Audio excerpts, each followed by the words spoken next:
very often when we're going through the dark night of the soul or spiritual awakening in general, we tend to look for teachers or ways that would help us better understand the process. Sometimes we are looking for the so-called gurus. But from my experience, one of the best gurus that is 200% effective is actually nature. It's very simple, it's accessible, and it's 100% free, which is amazing. And actually, I've always loved nature. I was raised in the countryside, even though when I was a child, I don't really think that I made the most of it.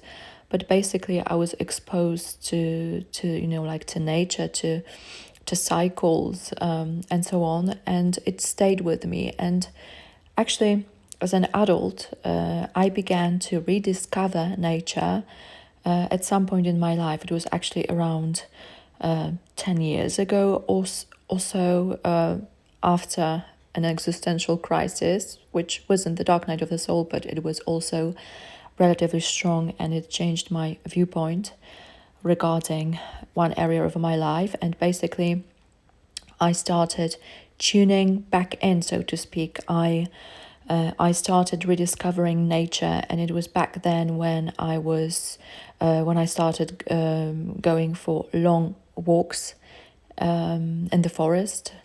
I started doing forest bathing and so on, and basically, this is how I fell in love in nature again, so to speak. And I believe that nature is actually the best teacher. And you can really feel I would say, the gist of existence, really. And, I can feel the presence of the universe in nature. And I think that there is so much that you can learn from that, about the cycles that are present in our lives, and the fact that everything is changing all the time. It's changing all the time. But, interestingly, there is something constant in that change. And it has a very calming effect on me. And I believe that it has a calming effect on everyone.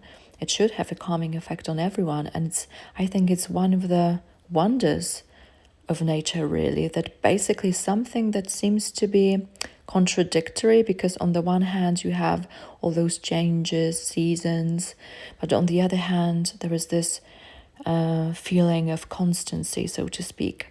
So this is something that I do love about nature. And also, I feel so calm and so peaceful, and there is this stillness.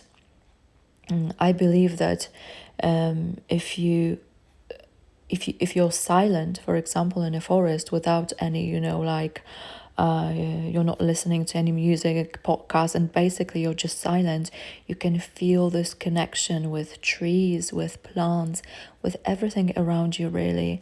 And for me,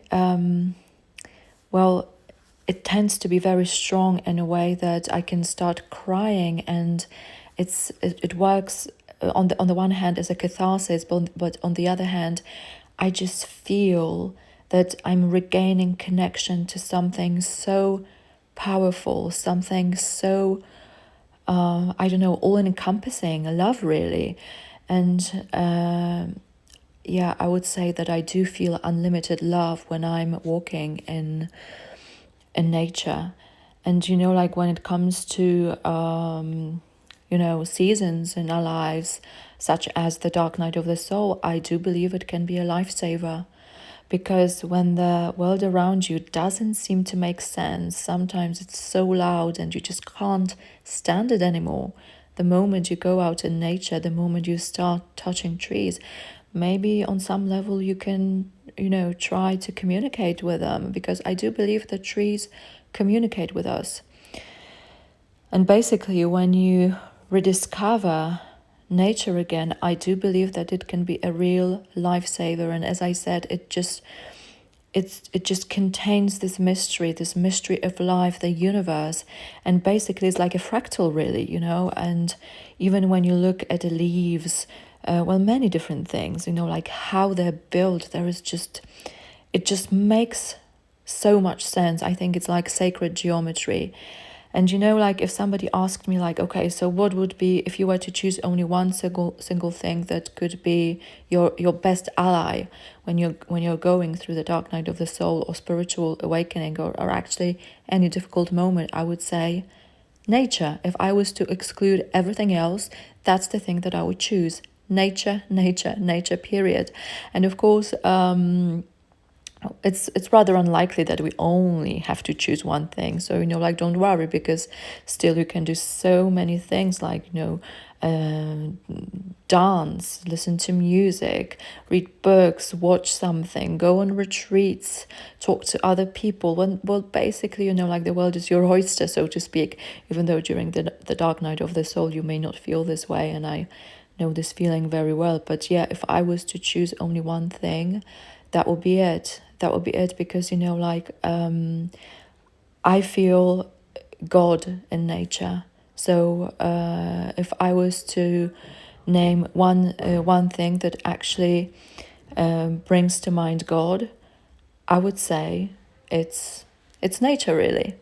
So let me know what you think, and let me know if you spend a lot of time in nature. Maybe it has helped you deal with some difficult moments, go through some difficult moments, and yeah, I strongly encourage you to just use nature as your ally, because nature is life, and nature just it teaches you so much patience, and it gives you so much hope, because that's the thing. When something dies, and like death is constant in nature all the time, but you know what, death is actually rebirth, and nature shows us so well how it works. It's just amazing. And yeah, I do believe that on so many times it has saved my life. Not only that, because I've had other blessings, so to speak, but nature is definitely one of those elements in my life, especially during the dark night of the soul, that I really I feel a lot of gratitude.